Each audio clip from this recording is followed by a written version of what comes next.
Buenas tardes compañeros, hoy traemos a presentar el síndrome hipotónico en el recién nacido, una revisión con enfoque clínico que es nuestra monografía. En la literatura anglosajona también podemos encontrar este síndrome como el síndrome de Floppy o del niño flojo, pues que es la traducción, este es nuestro grupo. Antes de hablar de ello, siempre se nos viene a la cabeza, o pues cuando hablamos de síndrome hipotónico, recordamos este reality porque es y representa un desafío diagnóstico por lo inespecífico del cuadro y por la presentación clínica que éste tiene. Pero ¿cómo se define? Este cuadro se define como la disminución del tono muscular en las cuatro extremidades, tronco y cuello. ¿Durante qué periodo? Los primeros 28 días de vida extrauterina, que es el grupo etario en el cual nuestra reducción está siendo enfocada. Otras definiciones en la literatura también lo definen como la resistencia reducida al movimiento pasivo en las articulaciones. Esta es básicamente una manifestación eh, anómala que puede estar presente en el sistema nervioso central o periférico, puede ser una expresión en las miopatías, en los trastornos genéticos, enfermedades agudas o crónicas, también enfermedades metabólicas y endocrinopatías, que son las que debemos tener en cuenta cuando estamos ante un cuadro de estos. Pero ¿por qué es crucial hacer un buen diagnóstico? Porque como buenos clínicos sabemos que entre más rápido hagamos el diagnóstico, vamos a tener un mejor pronóstico y por ende un mejor manejo, así como mejores estrategias de tratamiento y en lo posible, y si el caso lo es, pues dar un asesoramiento genético pertinente. Pero, ¿cómo diagnosticarlo? ¿Cómo lo enfocamos? En la siguiente revisión de sistemática que hicieron los brasileños, sacaron un cuadrito muy práctico en el cual nos habla con evidencia que si hacemos una buena historia clínica y un examen físico como primer paso donde vamos a tener en cuenta la historia familiar, las condiciones del nacimiento, el examen neurológico, vamos a tener una probabilidad de éxito de diagnóstico de casi el 50%, es decir, la mitad del diagnóstico lo vamos a tener solamente con el examen y la historia clínica.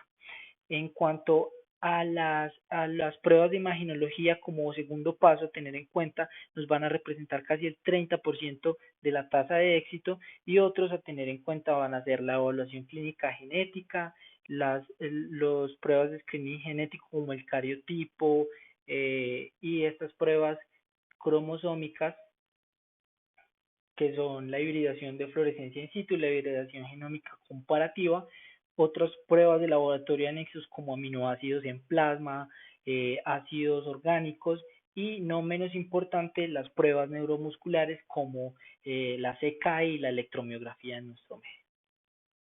Como ya dije, el 50% de nuestro diagnóstico en el síndrome hipotónico va a estar en el examen, en la historia clínica y examen físico, pues debemos ser buenos detectives y usar esta lupa llamada historia clínica para hacer y llegar al diagnóstico. Y el enfoque pues en esta patología va a ser, en primera instancia, aparte del cuadro hipotónico, ¿qué otros signos y síntomas me vienen con este paciente? También debemos establecer la posible localización anatomofuncional, plantear estrategias de estudio que ya mencionamos antes, aparte de la historia clínica, las pruebas de laboratorio y screening genético, etcétera. Definir la causa específica y en paralelo ver otros manejos como la nutrición, si necesita un soporte ventilatorio, pues que demande, dárselo. Vamos a hablar de la anamnesis. Esta debe ser enfocada de acuerdo a la historia familiar, perinatal y prenatal y del embarazo. En la familiar vamos a tener entonces que vamos a hacer un enfoque hacia preguntarle si los hermanos u otros familiares tienen antecedentes de patologías como distrofia miatónica, miastenia gravis, enfermedades neuromusculares o genéticas y también si algún familiar ha presentado un cuadro de hiperlaxitud articular, pues tiene esa patología o contracturas en familiares.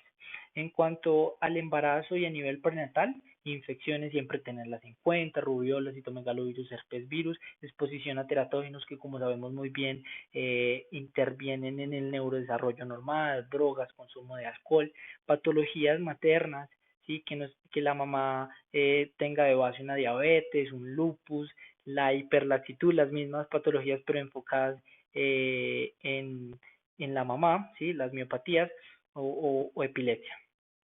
Que también haya presentado, que tenga dentro de en sus antecedentes abortos a repetición, una edad avanzada y diabetes estacional. Y en cuanto al perinatal, vamos a tener pues que haya presentado trauma obstétrico, que el parto sea múltiple y las características del parto. Bueno, al examen físico neurológico vamos a tener que la literatura nos habla de tres maniobras súper importantes. En la primera tenemos la maniobra de tracción de extremidades y aquí en la imagen podemos observar un niño hipotónico al cual el examinador le está aplicando la maniobra y vemos como examinadores la vamos a hacer sosteniendo los brazos y extendiéndolos hacia arriba y en el caso de este niño que presenta la hipotonía, vamos a observar que no hay control total de la cabeza ni de los músculos del cuello, pues pudiendo tener en un niño normal una respuesta contraria a la fuerza que se le está ejerciendo y vemos cómo se observa una extensión completa del cuello hacia el dorso, creando este arco que en un niño normal no se observaría sino una contraposición de la fuerza. Recordemos que hay una disminución del tono muscular. En cuanto a la segunda maniobra, a tener en cuenta, vamos a hablar de la maniobra de suspensión ventral. En el primer ejemplo, vemos cómo la maniobra se aplica cuando el examinador suspende al niño tomándolo debajo de las axilas. Acá, en este primer caso, vemos un niño normal, en el cual vemos que no tenemos que hacer tanta fuerza porque él está ejerciendo y porque tiene un tono muscular a nivel de la cintura escapular, ¿sí? Y de alguna u otra manera se extiende. Por el contrario, estos dos que son anormales van a ser similar a una mantequilla, se van a deslizar y vamos a ver cómo el examinador tiene que ejercerle de alguna u otra manera una fuerza en el tórax para que este niño no se caiga. Y cuando vemos una posición muy se llama la posición de la postura en tijeras, que es muy sugestiva de compromiso del sistema nervioso central. Vemos como acá no hay esa posición en tijera, ¿sí? Pero acá sí la podemos observar, que es una abducción de las extremidades inferiores. Y la última maniobra de cual nos hablan es la maniobra de suspensión ventral.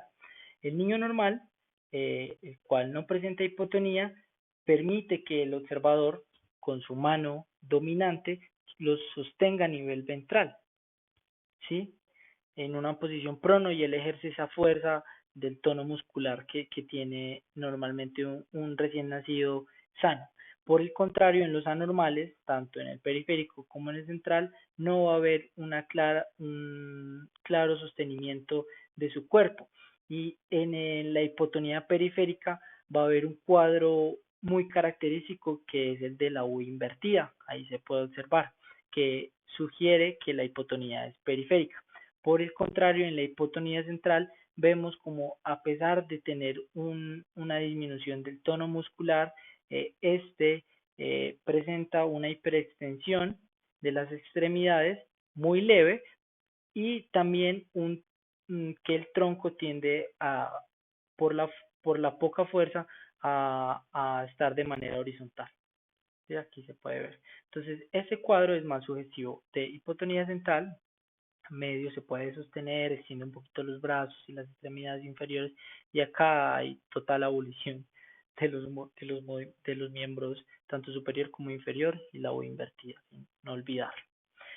Aparte de estas maniobras debe ser complementada con medir y buscar en estos niños qué tanto es el nivel de alerta, la fuerza muscular, el trofismo muscular, también el tono, los reflejos y anormalidades sensitivas que se pueda presentar y también buscar específicamente en los niños que presentan algunas anormalidades como las alteraciones craneoencefálicas, pliegues cutáneos, buscar un pie cabo, infección excavatum, luxación de caderas u otras malformaciones que nos puedan sugerir otras patologías.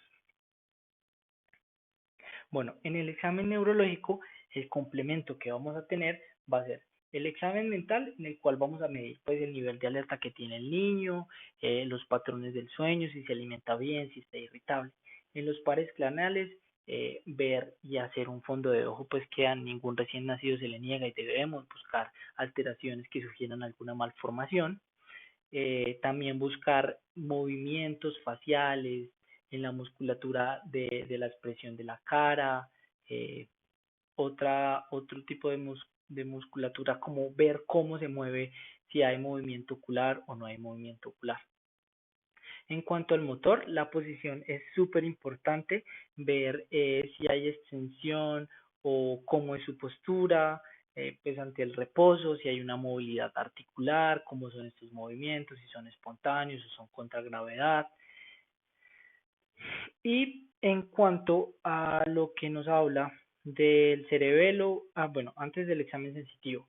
En el examen sensitivo, pues es clave hablar sobre posibles lesiones medulares que podemos evaluar ante observando algunos cambios sutiles en la mímica facial. Yo sé que es muy difícil, pero hay que aprender a ser más detallados.